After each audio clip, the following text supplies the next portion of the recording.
We've got parallel lines on the parallelogram. We've got them marked with our double arrows and our single arrows.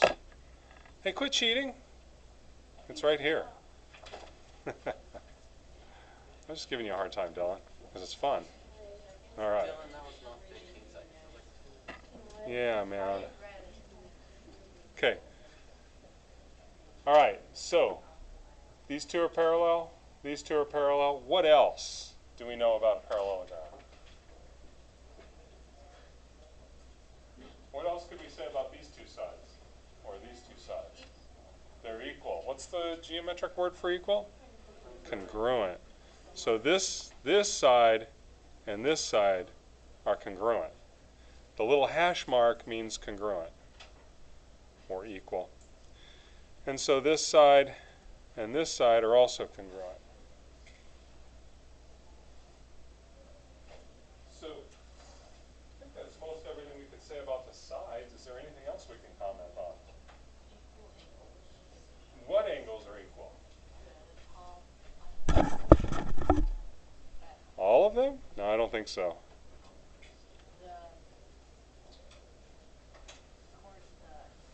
What corners? The bottom left and the top right and the top left and the bottom right. Okay. Diagonal. Opposite. There you go. Opposite corners are equal. So this corner and this corner are equal. This corner are equal. We can make marks like little half moons kind of thing. All right. You may not have a straight edge, but you definitely have a ID if you want to. Let's diagonal. Let's draw some diagonals in here. See if there's anything that we might notice about diagonals.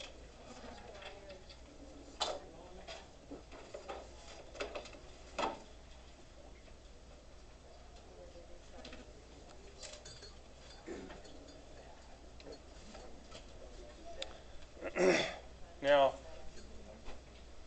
the diagonals bring in a whole nother dynamic. Hey, are you writing that down? Yeah. You sure? Yeah, I don't really see any is. diagonals on your paper. Ooh. Okay. The diagonals bring in a whole other dynamic and a whole lot of other things that there are to say about this shape, but we're going to keep it simple.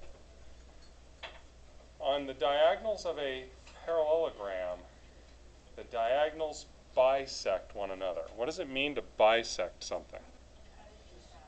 Yeah, if I was to bisect a student correctly, it'd have to go in the vertical axis, right?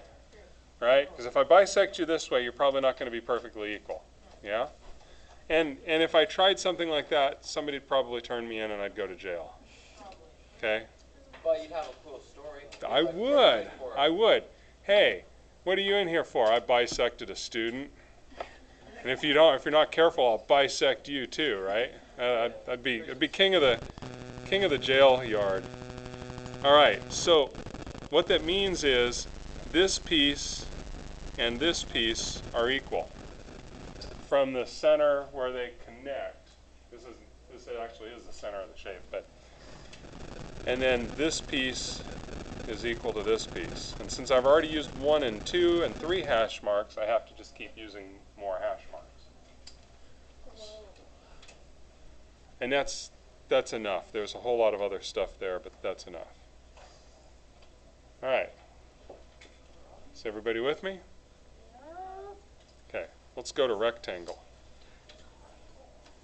So what makes a rectangle special? All corners are 90 degrees. All corners are 90 degrees. I like that. Let's get that in there first. 4 90-degree angles. They're all equal. They're all 90 degrees. Good. What about the sides? Not all of them. They're congruent. All right, the tops are congruent. So this one's congruent to this one. Anything else about those two? They're parallel. They are. They're also parallel. Good. Same length? And the other two sides. Same way. So these two are equal, and also parallel. Good. Okay. So I agree. 4 90-degree corners makes a rectangle different than a parallelogram. It's still a parallelogram. It's just more special. It's a special parallelogram. So if I draw some diagonals on this,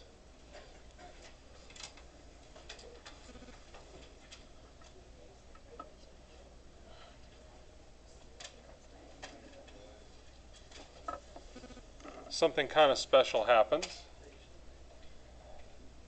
Yes, sir? Wouldn't all these lines be the same? You're right, they would be.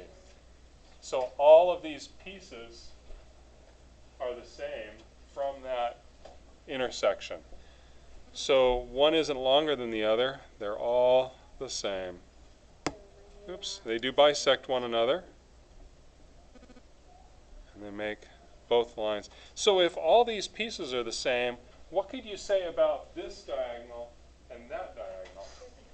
They're equal, they're congruent, right? So if you ever want to do some construction, and let's say you want to build a shed in your backyard and you want to put the shed on a concrete pad. One of the things that's tough about a concrete pad and building something like that is making sure that the concrete is square, that you make your form square. So how do you do that? Yeah, how do you measure it? It's true. You measure the diagonals. If you make a rectangle, it's easy to kind of make a rectangle a parallelogram if one angle's not just so, right? But if you measure diagonally across, well, that'd be kind of a funny. Anyway, if I measure diagonally across in each direction, if the diagonals are equal, your corners are square. As long as your pieces are equal, respectively. So, yeah, that's a nice trick. Okay, let's do a square next. What makes a square a special quadrilateral? 4 equal sides. Good. 4 equal angles, specifically 90s, right. There is some parallel stuff going on. So the top is parallel to the bottom. The sides are parallel to each other. Okay. If I draw some diagonals in there, I wish they hadn't put the word square so close. It makes my diagonal hard to, or my arrow hard to see. If I draw some diagonals in here,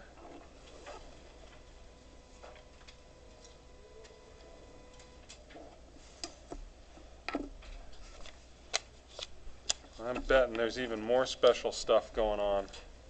Oh yeah. What do you think? It can do itself. Like 4 times. So Right, it adds that's 90 true. degrees. So it has a 90-degree rotational symmetry. That's true. What about the diagonals, though? They're all equal. Both diagonals are equal and their parts are equal? Yep. That's true. So the same thing goes if you try to line out a square, you can measure diagonally. If both diagonals are equal, you've got it's square. You don't need like one of these things in the corner, right? It's not needed. Okay? There's something else. The diagonals do something special. Let's see if you can tell me what they do that's special. They make a perfect corner. What's a perfect corner? A 90 degree. There you go. Makes a 90-degree. All these corners are 90 degrees. And you only have to mark one when you have 2 lines that intersect. You only have to mark one as 90 because then they're all 90. They all have to be. Okay. So I'm not entirely thrilled with the rhombus on this. It is a rhombus, but it's just barely a rhombus. It looks like a square. It does. It looks like a square on edge. It actually is a little bit of a rhombus, but we haven't squished it a lot. So what's special about a rhombus? Just like a diamond. A diamond is another way of saying it. It's a squished square, so tell me something about the sides. They are equal.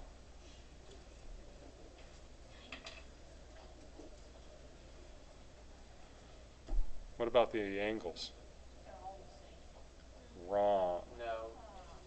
Not if you squish a square. Not if I take a square and I push these ends in, what's going to happen here? They're going to squish out. Okay? It looks like it's a square, but it's actually not. Somewhere here I think I cut the square out. Maybe I didn't. Here's what I'm going to do. I'm going to assume that the square is a square. I'm going to cut it out of this page here, and I'm going to show you, hopefully, that this is truly a rhombus, but albeit barely one. So I've cut out the square. Can I match it up?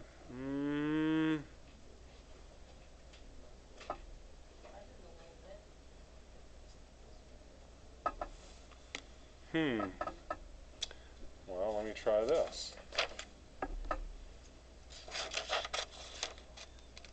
That's inconclusive. I'm going to cut out the rhombus.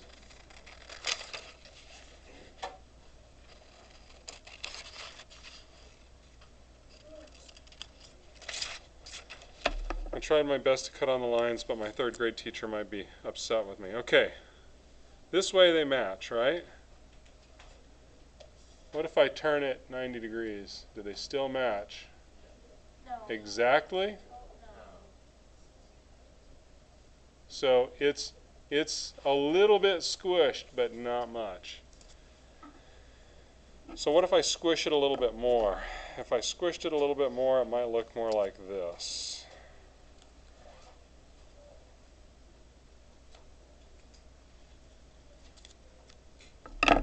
But I think that looks more kite-ish.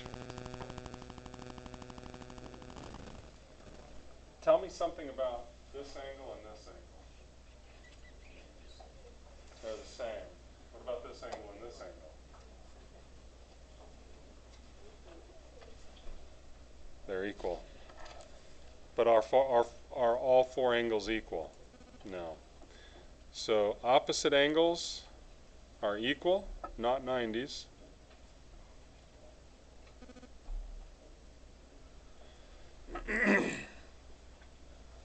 Anything parallel? Yeah, absolutely. It's still a parallelogram. These are all parallelograms in some form or another. So these two sides are parallel. These two sides are parallel. And if I draw the diagonals in, there's another something I want you to notice.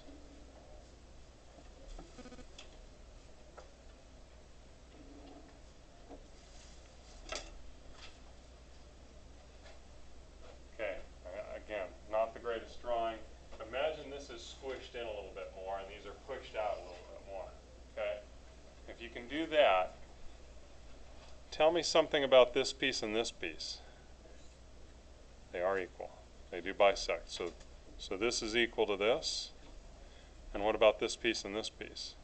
They're also equal. But not all four bits of the diagonals are equal. And there's one more thing. You think you got it? Yes, it makes a 90 degree angle. You're absolutely right. Doesn't matter how squished that square is to become a rhombus. We still have a 90-degree angle inside the diagonals. Okay?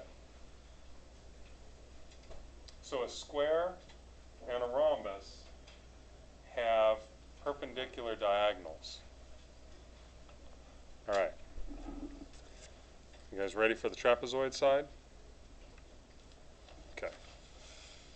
This trapezoid right here, the first one on the right, there's really only one thing we could say about this. There's one pair of parallel sides. So this side and this side are parallel, and that's it. Yeah. If you draw the diagonals, they don't do anything special. It's just one pair of parallel sides. In this case, they made the parallel ones the uprights. Trapezoids are not always lame. When they're isosceles trapezoids, they're kind of cool. And actually, a trapezoid with a right angle is kind of cool too. Finding the area of trapezoids is kind of cool. So here, on the isosceles trapezoid, what makes this one different is, imagine that this is a isosceles triangle, which means it has at least two equal sides, that's had the top lopped off. So it's kind of like a triangle that somebody's came through with the chainsaw and went and chopped the top off. Kind of like me bisecting a student. Okay? All right? It's not exactly a bisection, but they've made a cut. Okay? So in an isosceles trapezoid, in this case, we've got the top and the bottom are parallel, but not congruent. But there are a couple things that are congruent. These two guys are equal. If it's isosceles, the non-parallel sides are equal, which means that the angles on the base, at the top and on the bottom, are also equal.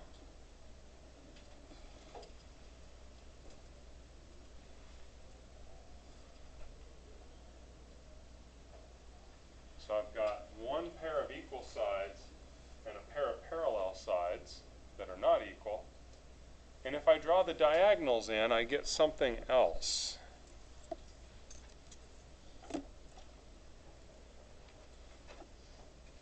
It's not a major aha, but it is sort of something we want you to know. It does. Diagonals always make four triangles in a four-sided shape. Is this piece equal to this piece? So they don't bisect one another, right? But what about this piece and this piece? Yes, in an isosceles trapezoid, this would equal this, and this would equal this. And the whole diagonal is equal to the whole diagonal. So the two diagonals as a whole are congruent, and the two top parts are congruent, and the two bottom parts are congruent. So there are pieces, but not of the same diagonal. All right, you guys all got that? Okay. You can use that on the test. I hope you were paying attention. I was. Good.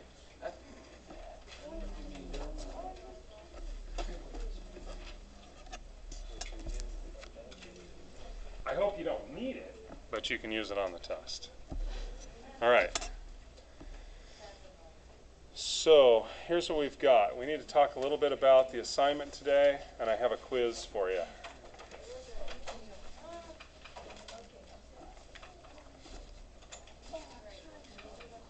Let's do a couple problems on the Ready, Set, Go.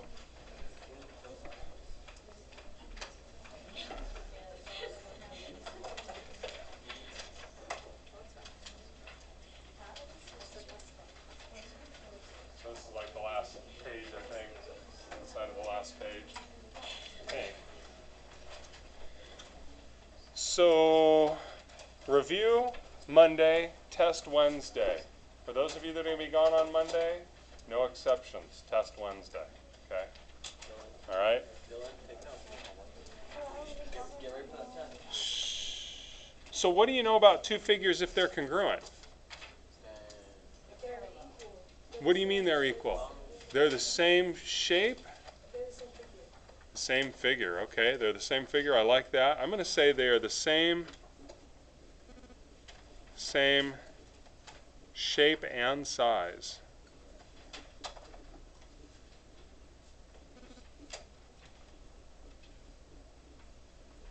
Okay.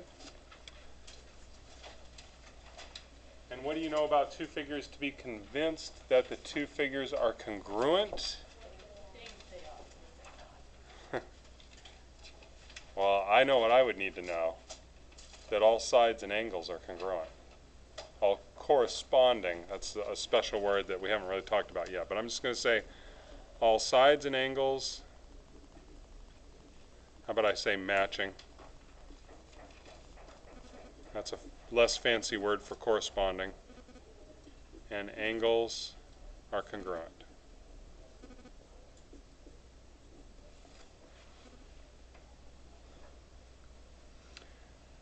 Number 3 asks us about something we haven't really talked about yet. Similar. What does it mean if two shapes are similar? Close. No.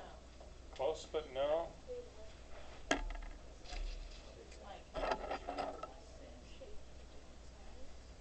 There you go. What'd you say? Say it louder. Same shape but different size. Same shape but different size. Yeah. So I have this shapey thing here, right?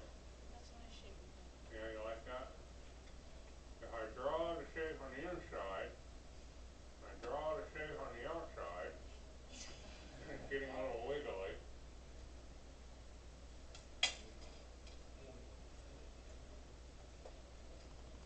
Are these not the same shape, different size? So these are similar, the inner like half moon and the outer half moon, I guess you'd say. We have, they are the same shape,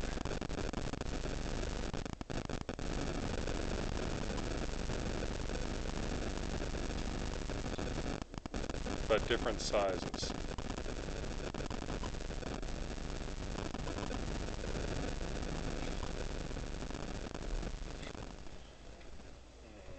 I need something better than that for an example. Here we go. What do I need to know about two figures to be convinced that they are the same figure, but different sizes?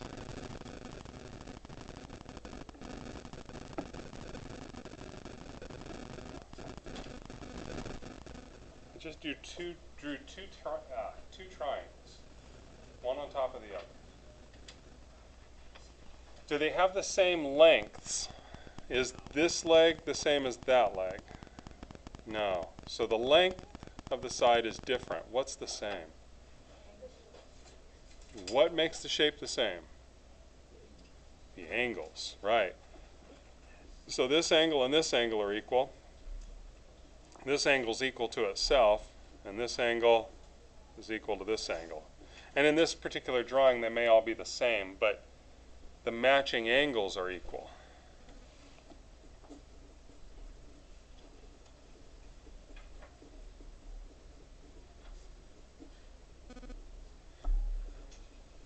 And I probably shouldn't say equal, they're congruent. But equal is the same kind of idea. Okay?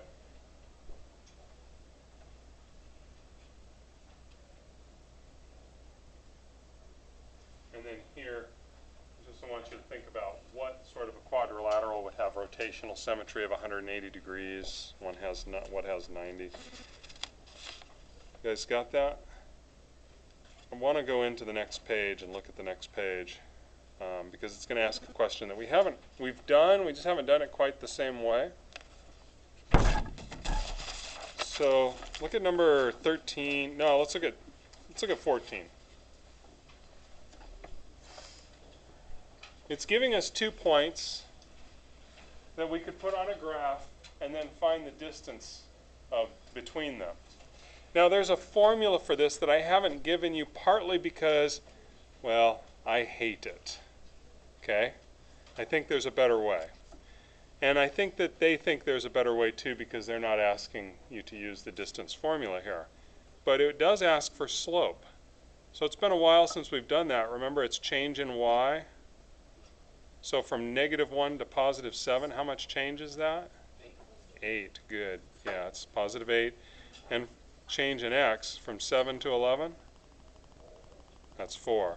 So the slope is 8 over 4. We don't want to reduce that when we're talking about distance. So yeah, this can reduce, but we do not want to do that.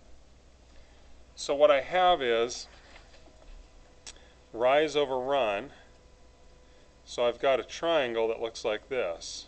Rise 8, run 4.